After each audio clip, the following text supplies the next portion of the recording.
새로운 10년을 맞았잖아요. 그래서 기술이 또 지난 10년에 다르게 또 바뀌는데 기술이 1년에서 수십 가지씩 나오죠.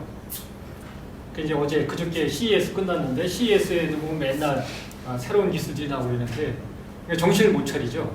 사실은 나오는 기술이 다 우리 삶하고 관계가 있고 성공하지 않거든요.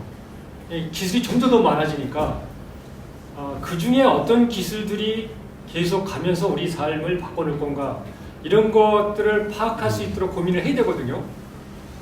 근데 사실은 그 고민보다는 새로운 기술이 뭐 나올까 이 고민을 하다가 쫓아가다가 이게 아니네 그러고 다 포기를 하죠.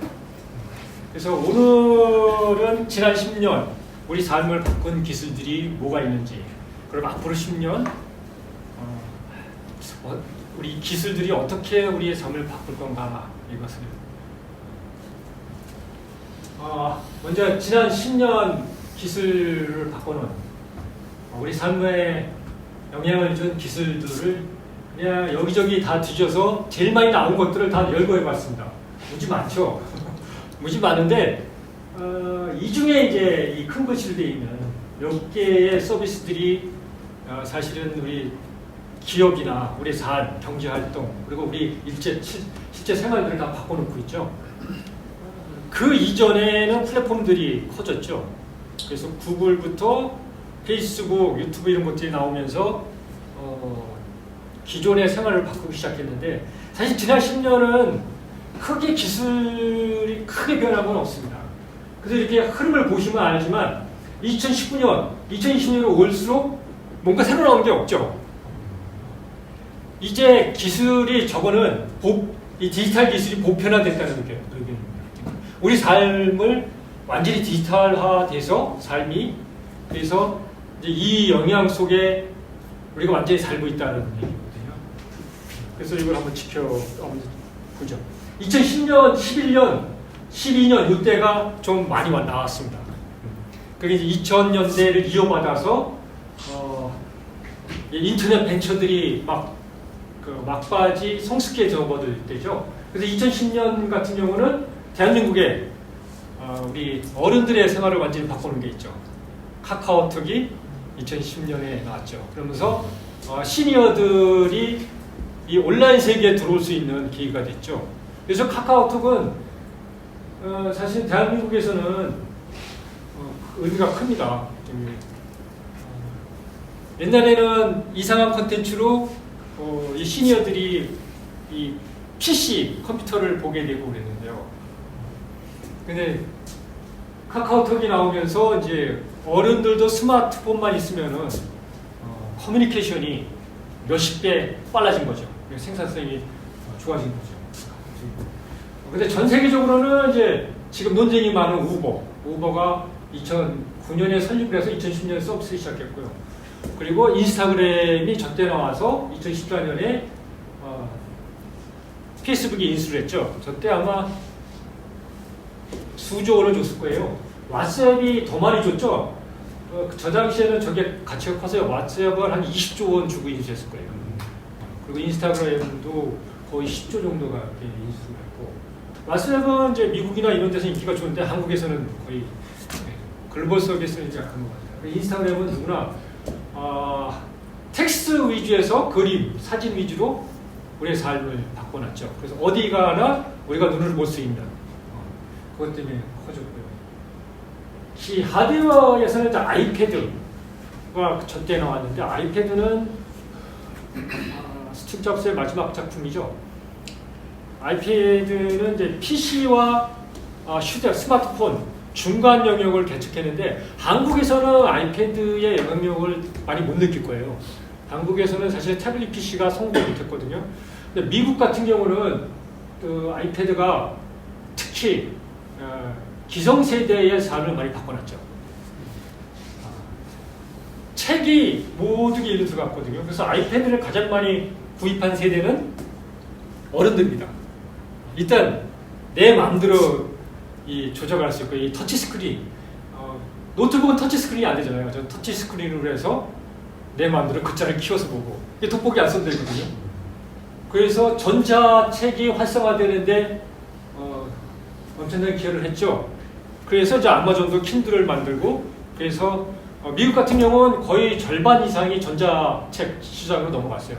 한국은 이제 출판 산업이 영세다 보니까 아직 전자책은 출발도 안 했다고 보면 됩니다. 한국은 전자책이라는 게 PDF 파일로 옮겨서 넣은 거라고 보시면 돼요. 사실은 전자책이 아니죠. 그리고 4G는 이제 통신망이 연결이 활성화된 거죠. 그래서 텍스트 위주에서 동영상들이 날아다닐 수 있게 해줬죠. 저게 이제 우리 삶이 모든 사업자들이 이제 동영상 영역으로 들어가기 시작했죠. 그래서 구글이 유튜브를 인수하고 그걸 본격적으로 찍기 시작한 거예요. 피트비스는 이제 웨어러블, 이제 본격적으로 우리 몸에 컴퓨터를 붙이기 시작한 거죠. 저건 이제 의학 분야로 넘어갑니다. 이제 건강이 이제 생활 건강에서 이게 앞으로 10년은 저게 의학 분야로 다 같이 연결될 거예요. 2011년은 이제 트위터가 나왔고요. 트위터가 나와서 단문 메시지로 거의 혁명적인 바람을 일으켰죠. 그런데 지금은 한계에 부딪혀서 그 140자라는 짧은 그 단문의 한계를 극복하지 못하고 지금은 뭐 잡혀 상태에 있고요. 그렇지만 저 때는 지난 10년에는 큰 역할을 했죠. 특히 커뮤니케이션 혁명에서 아랍의 봄이라든가 이런 정치적 운동에 많은 영향을 줬고요. 커뮤니케이션 무지 빨리 할 수 있거든요. 단문이니까 그렇게 하고. 그리고 아이폰 4S는 아이폰 4는 뭐냐면요. 아이폰 스마트폰이 그 획기적인 게 아니라 저때부터 시리가 들어가기 시작했죠. 시리. 그리고 아이클라우드라고 클라우드 저장 장치를 넣기 시작했고 저때부터 스마트폰에 HD 카메라가 들어가기 시작했습니다. 기억들을 다듬어 보십시오. 아, 잘했었구나. 몰랐었구나.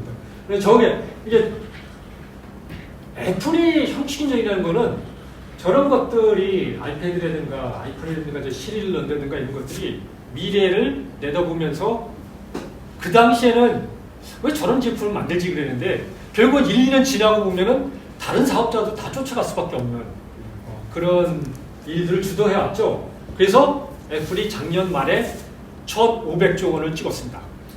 이야, 대단한 기업입니다. 이렇게 했고요.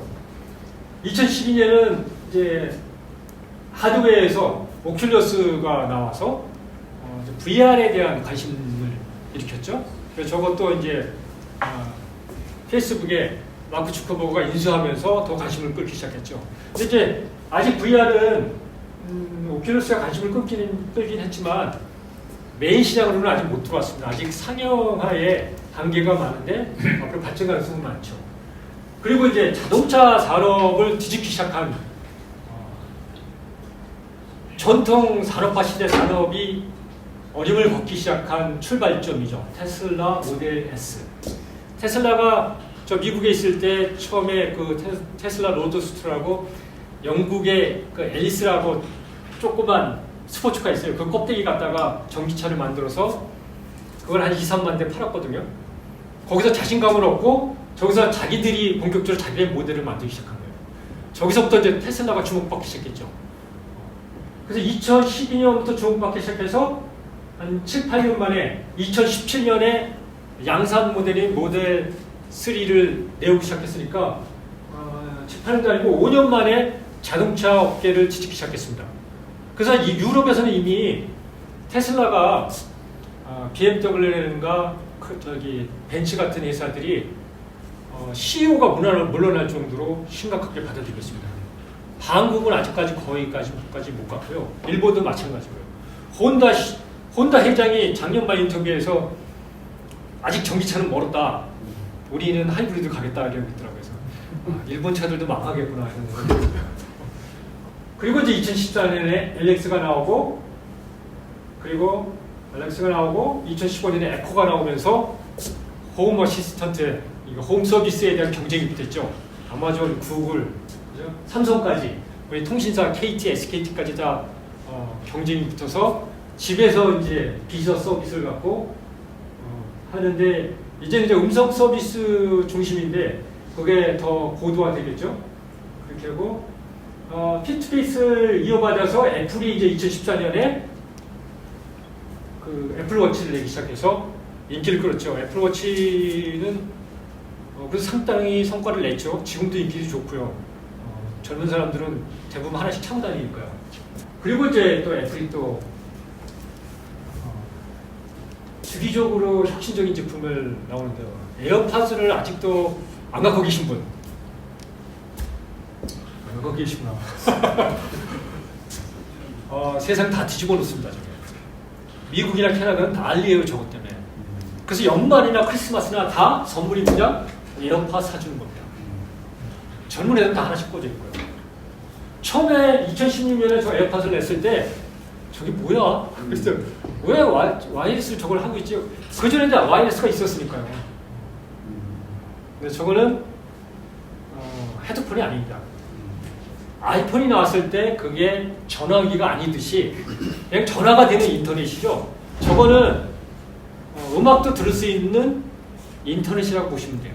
이거 앞으로 기술 10년에서 또 들여다볼 겁니다. 저거는 지금 앞으로 10년에 저 에어팟 같이 여기다 끼면서 음성도 들으면서 홈 어시스턴트, 에코나 알렉사나 구글 홈 같은 이런 서비스들이 다 여기로 연결이 돼요. 그러니까 집에 스피커를 놓을 필요 없이 내가 여기다가 꽂고 다니면 여기에 모든 게 다 들어가 있는 거예요. 그러니까 나중에는 스마트폰을 안 들고 다닐 수도 있어요. 저거 하나 끼고 다니면서 모든 걸 내가 명령하면 알아서 얘가 그 음성을 받아서 클라우드로 넘겨서 거기서 다 실행이 되죠. 그러니까 이런 노트북이나 이런 데 하드 디스크가 필요 없는 세상이에요. 그러니까 에어팟은 앞으로 우리 삶은 또 바꿔놓을 거다. 이런 데서 자꾸 이제 비즈니스 기회를 찾아야 돼요. 딴 데서 찾으면 안 되고요. 기술이 무지 많이 왔다 갔다 하거든요. CS 가도 아마 그 부스 다니려면 한 5일 다 다녀도 못 다닐 거예요. 갔다 오신 분 그런 전시회. 뭐 NAB나 이런 데. 이분들은 갔다 한 번쯤 갔다 오셔야 됩니다. 그거 다 돌려면요. 그리고 세션 뭐 이런 거 다 가려면은 10분의 1도 못 보고 옵니다. 그 많은 기술들이 오는데 그거 다 소용없습니다. 거기에 특히 큰 기업들이 끊임없이 몇 년씩 하면서 점점 더 크게 들고 나오는 기술들이 있어요. 그거는 우리 삶을 바꾸는 기술입니다. 나머지는 했다가 아니면 꺾어버리거든요. 그리고 웨이모라고 있습니다. 웨이모는 구글이 이제 자율 자동차를 연구하면서 정식으로 회사를 만들었죠. 웨이모는 구글 자동차, 자율 자동차를 연구하는 회사입니다. 그래서 2016년에 웨이모가 나오면서 테슬라 전기 자동차와 함께 이제 자동차의 인공지능의 시대를 본격적으로 열기 시작했죠. 그래서 웨이모가 2018년에 2년 만에 웨이모 1이라고 전기차 밴입니다. 자율주행차 밴입니다. 저거는 실제 미국에서 몇몇 도시에서 운행이 됩니다. 택시 서비스나 이런 걸로. 그러니까 본격적으로 상용화가 되기 시작한 거죠. 그러니까 앞으로 10년은 저걸 이어받아서 저 분야는 더 확대될 겁니다. 그리고 이제 우리 일반인들이 잘 모르는 게 있는데요. 이 디지털 기술, 디지털 기업들이 무슨 짓까지 하는지 펠컨 헤비라고 있습니다. 2018년에 펠컨 헤비는 뭐냐면 스페이스X라고 테슬라 자동차를 테슬라 자동차 CEO 일론 머스크, 천재 또라이 일론 머스크가 세 개의 회사를 같이 세웠죠. 스페이스X 우주선 개발하겠다. 그리고 다른 테슬라 자동차. 그리고 두 개 다 에너지가 문제니까 솔라시티라고 태양 에너지 개발 회사인데 쉽게 얘기하면 배터리 건전지 건전지가 아니라 배터리 개발 회사입니다. 그 세 개를 하는데 스페이스X가 나사나 보잉이나 이런 우주 전문가들의 비웃음을 극복하고 2010년대 초반을 넘어가면서 발사를 성공했어요. 그래서 저 스페이스X의 펠리컨 시리즈는 뭐냐면요. 나사나 보잉에서 우주 로켓을 한 번 쓰면은 보통 1조에서 2조 들어가요. 그러니까 무게. 펠리컨 헤비는 처음으로 최고로 무게가 높은 걸 쏘아 올리는 거예요. 그 정도면 거의 2조가 들어가고요. 조금만 거 써와도 거의 1조 원이 들어가거든요. 얘들은 처음에 이거부터 하면서 왜 우주선을 그렇게 비싸게 하면 어떻게 우주를 개발하냐. 그래서 200억 이내로 줄이겠다고 선언하고 해설을 만들어요. 그래서 200억에 그걸 성공했어요. 펠콘 1부터 시작을 해서 2008년에 성공했을 거예요. 그래서 펠콘 9이 2014년인가 15년에 성공했죠. 그리고 2018년에 펠콘 9을 두세 개를 연결을 해서 지구상에서 가장 무거운 큰 무게를 실어나가는 로켓을 발사해서 성공한 거예요. 그리고 저거는 또 뭐가 획기적이냐면 발사하면요 그걸 버리는 게 아니라 다시 와서 수직 이착륙을 해서 다시 재생으로 쓰는 거예요. 그래서 지금은 대부분의 로켓 발사를 스페이스X에 의뢰를 합니다. 우주 산업을 완전히 점령해버렸죠. 디지털 기술이 이렇게 겁나게 모든 영역을 점령해가고 있습니다. 작년에 매빅 미니, DJI에서 매빅 미니 드론 나왔죠? 조그맣고, 근데 더 희한한 또 드론들이 나오더라고요. 요만한 드론들도 나오고요. 드론은 영상 촬영 장비가 아닙니다. 저는 사물 인터넷과 함께 우리 경제 산업 기반을 바꿔놓을 수 있는 아주 중요한 산업이거든요. 그러니까 드론을 한국에도 드론 스쿨 많죠. 거의 대부분이 영상 촬영을 가르치고 있죠. 저건 산업용입니다. 저게 작아지고 크기도 하죠. 큰 건 뭐예요? 큰 거 아마존에서 하는 물류 실어내는 거 아니에요. 현대자동차가 이번에 우버하고 손잡고 뭐 플라잉카 만든다 했잖아요. 그게 드론입니다. 한국 언론은 다 현대자동차 그 발표만 보도를 했지만 미국의 이름 금방 까먹었다. 4개 이렇게 원형 플랫폼을 다룬 그 회사는 이미 그 프로토타입까지 다 만들어서 거의 상용화 단계까지 갔어요. 그 드론인데 한두 명이 타는 드론이에요. 그러니까 이 드론은 앞으로 비즈니스 기회가 무지 많을 겁니다. 근데 한국에서 별로 관심이 없죠. 5년 산업에서 드론을 어떻게 하느냐에 따라서 경제 가치가 무지 높아지거든요. 이게 이제 사물 인터넷과 5G. 4G는 우리한테 영상 시대를 열어줬고요. 5G는 이런 드론이나 자율주행 자동차나 이런 산업의 그 연결을 완성시켜주는 게 5G입니다. 그러니까 앞으로 10년, 작년에 5G 시작했는데 앞으로 10년은 좀 5G가 우리 경제를 다 바꿔놓겠죠. 그래서 지난 10년은 사실은 2000년대보다는 획기적인 게 별로 없었습니다. 2000년대는 뭐 구글이 이제 1900년대 망할 나오긴 했지만 페이스북이 나오고 뭐 유튜브 나오고 막 이런 것들의 충격보다는 덜하지만 기술들을 점점 더 우리 삶과 밀착되게 이게 완숙시켜가는 과정이 지난 10년이었습니다. 그래서 이런 거를 지켜보면은 앞으로 미래를 내다보는 데 많은 도움이 되고 기술들이 막 돌아다닐 때 우리가 어디에 집중을 해야 되는구나, 그리고 어떤 기술을 우리가 차용해야 되는구나, 어디에 관심을 가져야 되는구나, 이런 데 이제 많이 도움이 되죠.